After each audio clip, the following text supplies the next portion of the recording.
Good morning, friends, and welcome to the Volpe Creates show. This is number 39 for July 16th. A beautiful Thursday here. And welcome to the Volpe Creates show, the morning game dev community conversation. I am your host, Chris. And we are going to talk about a few things. As I've mentioned, this week's been kind of rough, so I don't know how much energy I got in me. If you have any questions in chat you want me to answer, feel free to feel free to post those. I'm going to throw a couple things out, some thoughts, but I just want to remind everybody that GDEX is 90 days away, our game dev conference and expo that happens in Columbus, Ohio. If you're interested in coming to that, you can go to the GDEX, GDEX, don't forget the the.com. And if you are, hold on a second, silly bots. I just started and I'm already getting botted. If you're interested in game development, creating your own studio, networking, learning more about a career in games, then this is the event for you. We'd love to have you. So make sure you check that out. Today, I guess some of you don't know, but I have been running an indie game studio and software studio since 2012. Was doing it full time starting in 2014. So we're looking at 12 years now doing it full time. I've also helped to mentor and coach, hundreds of businesses, thousands of students and individuals. And so I try my best to provide a lot of advice and insight in what is a pretty challenging business environment right now. It was never easy to make an indie studio, but 2014 to 2019, it just seemed like there were a lot more opportunities than there are now. Let me get my cat Pumpkin went to town on one of my plants and I had to vacuum. It was a lot easier than it is now. There's almost no money for publishers and investors. The layoffs are incredible. There's so much competition. A lot of the big investment and hedge funds are spending just a ton of money, I would argue recklessly. But there are some fundamental principles that always kind of hold true. And if you have a studio, an indie studio, or you're trying to create one, you really should be focused on how do you build a long-term sustainable business. That is your goal. If you end up lucking out and hitting one of these big, sensations, it hits the viral loop, or people just really like your game or whatever, and you make a lot of money, that's great. But even if you do that, it's almost like winning the lottery, right? And if you don't have your solid sort of business foundation created, it's really easy to blow through a lot of money really quickly. And so you should always be thinking about creating a solid foundation of those sustainable business practices. And if you do that, then you will be able to pay yourself and your people and create products ideally through the rest of your life, or at least the rest of your career. And as somebody who's been in the ups and downs of the industry, like we're in a down right now, it's really, really, really, really, really stressful when you don't know if you can pay your people or pay yourself. If you don't know if you're even going to be able to finish your game because of all the things that are going on. And it's so challenging to work on a project when you have all those stresses sitting above you. So this article from gamesindustry.biz, this is by Lewis Packwood, gamesindustry.biz, great game dev news and opinions sort of website. Highly recommend them. But this is titled, "Should You Work on Your Own Games as an External Development Studio?" And the underscores, it's important to balance creative internal projects with external contracts, or are they a distraction? And I think this goes both ways. So if you are a studio that's working on an internal project, then there is always a sort of a drive, particularly in the early days, if you don't have any money, to grab external projects. And I've talked to a lot of people about this, and a lot of folks seem to think that that's like the answer to their problems. And then, of course, external studios, if you're doing development for other studios, other platforms, then there's always this drive to want to work on your own projects. And we saw that with Bluepoint, who is predominantly sort of a porting studio and a remake studio. They made the... Coming up? You want to come up, babes? Sorry, one second. Come here. I can't tell what she wants to do. But Bluepoint worked on the Demon Souls remake for the PS5 as well as other things. And then they also announced that they were working on their own title. And then, of course, they got bought by PlayStation and then got closed down. So, that whole thing sucks. But there's always this I don't know if it's a grass is always greener kind of thing. But it's when you are in a position where money is tight and you're trying to grab every dollar you can to keep the studio afloat, the difficulty with that is that you often end up splitting your resources, your services, your talent, your brain power to multiple different things. And that can really cause a lot of challenges in your business. So I'm just going to read this. This is part of XDev Week that gamesindustry.biz is going. So earlier this year, the outsourcing company Envar Studios released its own game, Witchspire. It's just one example of external development studios turning their head to original titles. Projects like Witchspire can act as advertisements for the talents of the studio behind them, as well as giving them a creative outlet beyond working on other people's titles. But how do you balance internal projects against external work?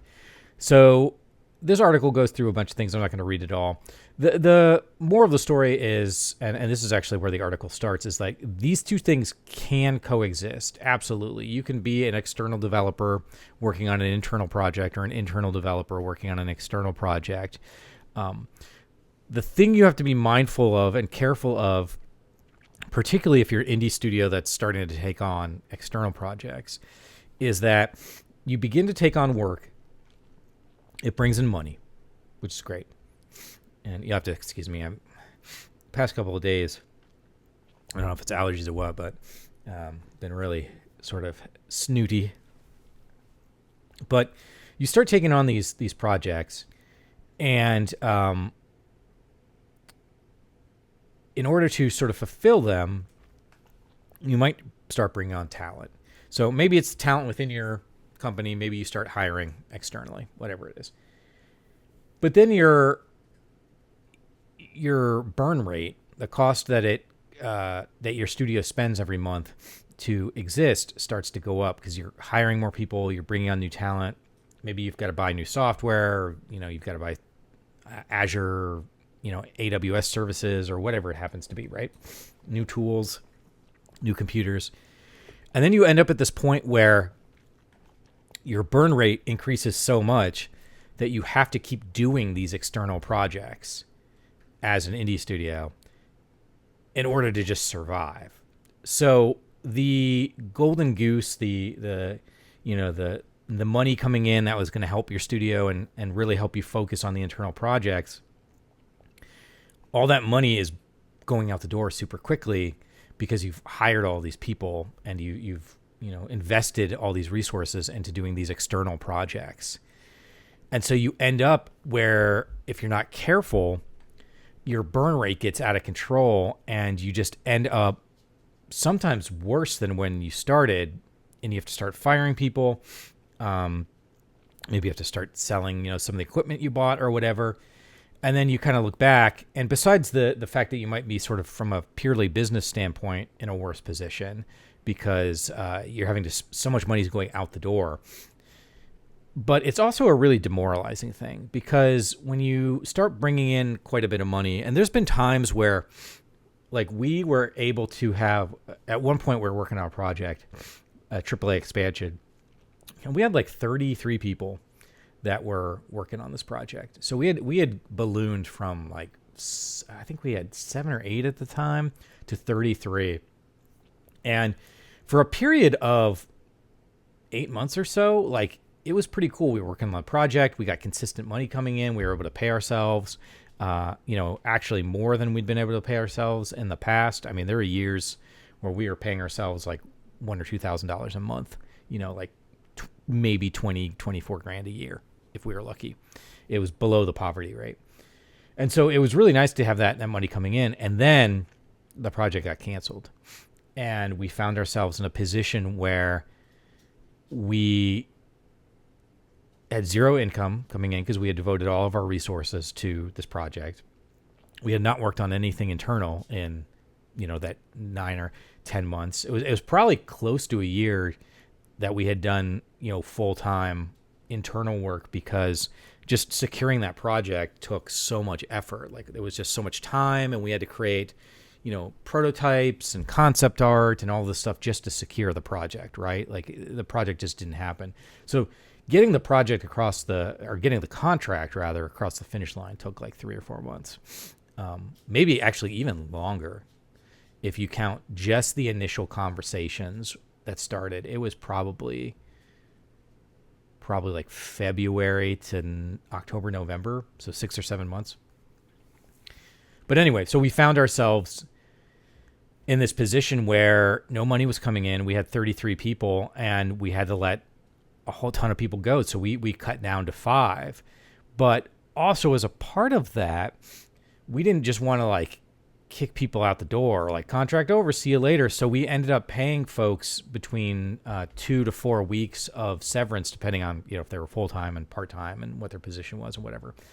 And so, we paid an extra month out of our income that we had made, so that if you think about it, we charged the client, a certain amount of money. That money covers all of the costs for the employees.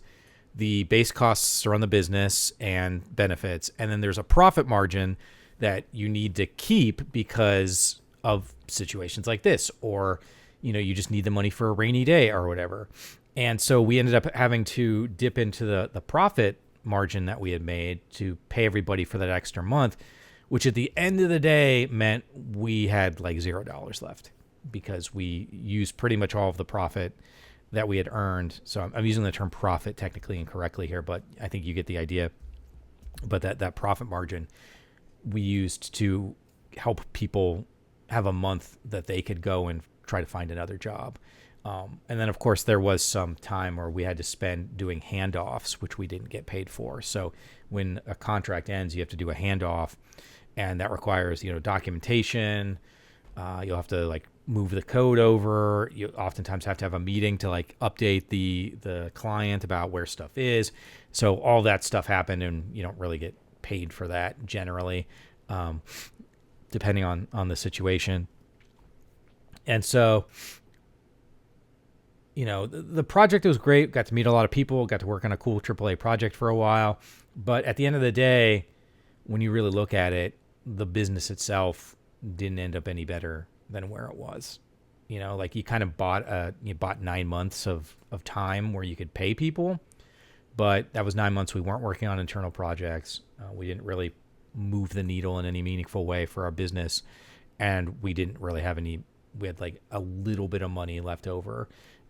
It wasn't even enough to pay those 5 people that we retained their full salaries. So we had to start finding other clients, which again takes a bunch of time, because clients just don't fall out of the tree, right? You got to reach out to your networks. You got to have meetings with people. Every time you have a meeting, there's like at least a 2-week lag between the meeting and follow-ups. And then you got to get a contract signed, which means it needs to go through legal. And so depending on the size of the contract, it could take anywhere between 1 to 3 months just to get the contract signed before you start anything. And so you're probably not even getting paid during that period, right? So one of the things I like to caution studios on is just understanding that this external work can be valuable for you in your studio. It can be a way of sharing your talent with the world, bringing in money, increasing your skills because you're working on new projects, new platforms, new technologies, which is always great. Like it's always good when you can get paid to learn new tech that you can then apply to things later. However, it does come with a cost in the sense of you're not focusing on what you want your core mission to be. And if you own your own indie studio and you're trying to make your own product, that's the core mission. And you cannot overestimate how much harm can happen when you lose the momentum of a project. So if you're working on a project and then you start this external project, you're not going to come back to the old project like at the same speed, the same dev rate that you were. You're going to have to like get ramped up back into it. You're going to have to like remember what you were working on. Like your devs are going to have to go back and look at their code and remember where they left off and look at their comments. And so all of that. What? Are you done eating? Come here. Call me your babes. Baby says hi. So, all of that has a cost to it. And, you're even just going to have to remember like what you were working on or like what the general gist, the idea of the game was. Cause it's like I said, we were 9-10 months away from the last time we had worked on anything internal. So, but yeah, these things can be valuable, but I do caution studios quite often to make sure that you are not viewing this external project thing as what's going to save your studio, that it's going to make everything better. And particularly right now, because the industry is contracting, if you're an indie studio that's never worked on external projects before, that you don't have a network of people, maybe your talent pool isn't super big because you're a small studio, like you're competing against a lot of big players who have been doing this for a while. Like my studio, which is not a big player, but we have been doing this for over a decade. I understand how to make these contracts. I understand how to connect to clients. I understand. I have a network of people I can sort of pull on to get those potential gigs. So, those relationships I've fostered over a decade can turn into, potential work. Like all of that, you're gonna have to start from scratch. And you don't have the infrastructure built in your company to be able to do those kind of projects. You may not even have a lawyer that can make sure that your contracts are in a good space, and that's what they should be. So it's like, it's one of those things where you just really have to be mindful of what is going on in this new endeavor, because working on an external project for a client is different. It's much different in many ways than working on a project. Even if both are games, in the same genre, whatever it happens to be, they're totally different things. And finding clients is very challenging.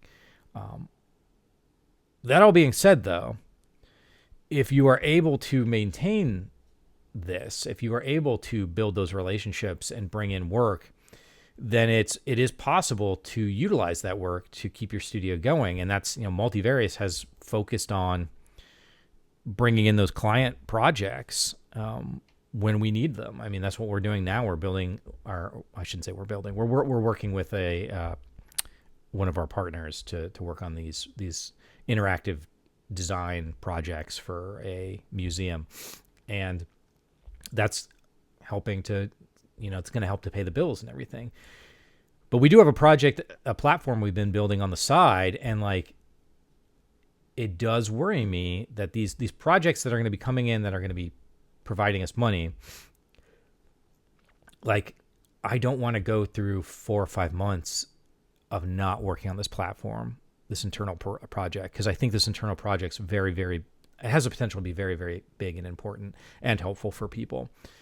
And so internally right now as a team, we're talking about these things and seeing how we can, make all this work. So, it's a challenge. It's a challenge to do it. And I'm not saying don't do it. I'm recommending being mindful of the directions and the decisions you make, because particularly, again, early on, when you have nothing coming in, you just feel like you have to grab every dollar. You have to chase every dollar you can get. And sometimes the chase of the project it's just not worth it. And unfortunately, there's no like checklist that you can look at. A couple of suggestions I have is, if you have any red flags or like, your gut's telling you something in the beginning, working with a client, just back out. Working with a bad client is so terrible. It's like being married to somebody you're in a bad relationship, because you are legally, contractually obligated to them. And depending on how you set that contract up, and if you had your own lawyer look over it, you might be on the hook for all sorts of stuff like warranty stuff, bug fixing, who knows what. And that can be so incredibly draining, because those parts of the project you are not getting paid for. So if you deliver a project and you say like, hey, it's going to work 100% or whatever, and it's only working 90%, you're responsible for fixing that 10%. And the key issue is, unless you clearly determine in your scope or in whatever your warranty guarantee is going to be, that client can keep complaining about stuff until the end of time.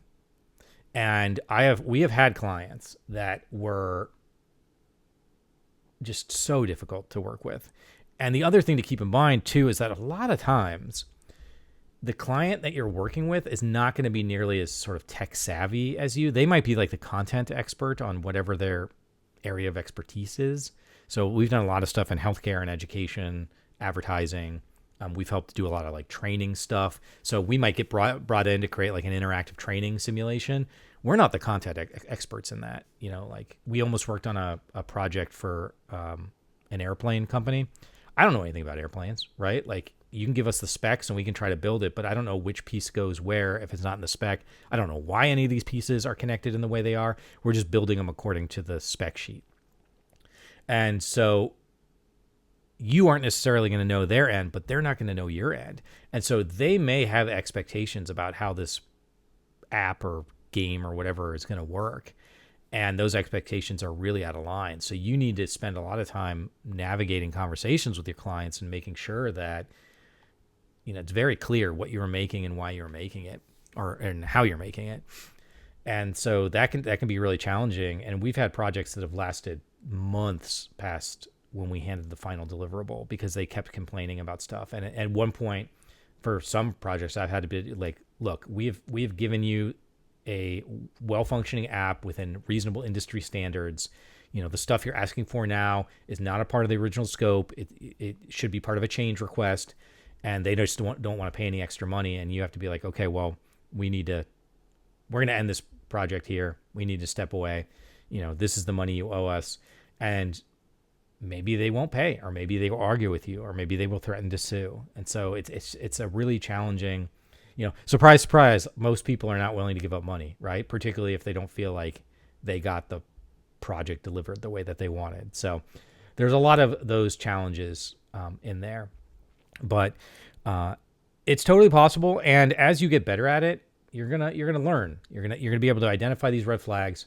You're gonna get better at your internal development, better at creating contracts, better at scoping, better at estimating. That's a big thing when you're first starting.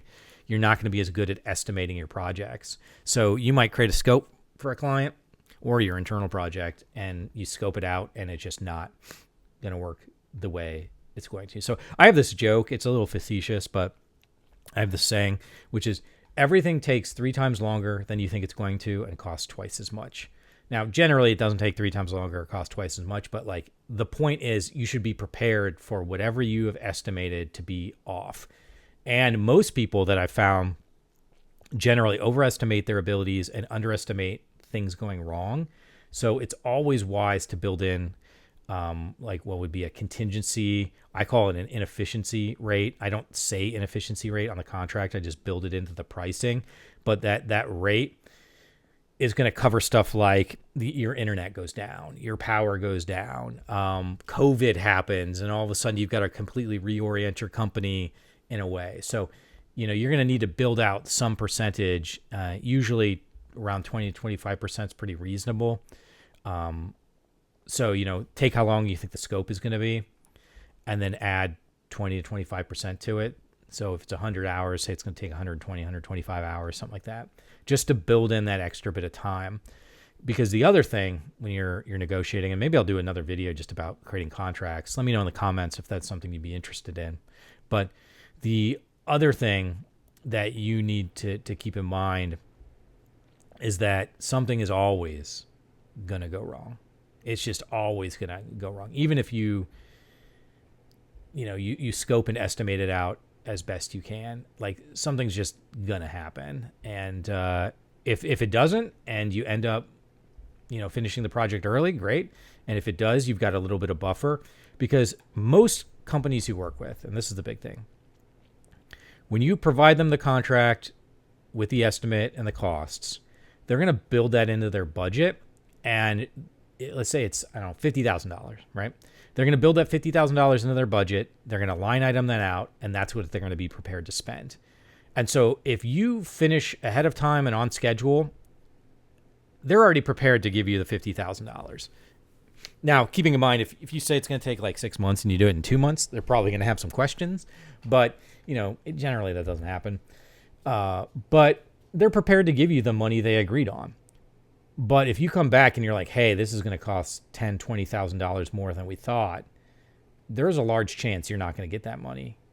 And they may pull the project. And again, they may take you to court, or who knows what it is. So anyway, just a couple suggestions. I'm going to go ahead and wrap up here. Let me know if you want to talk more about these sort of behind the scenes game dev stuff. I've got lots of experience doing this for a long time. So, leave questions in the comments. And otherwise, we do this every morning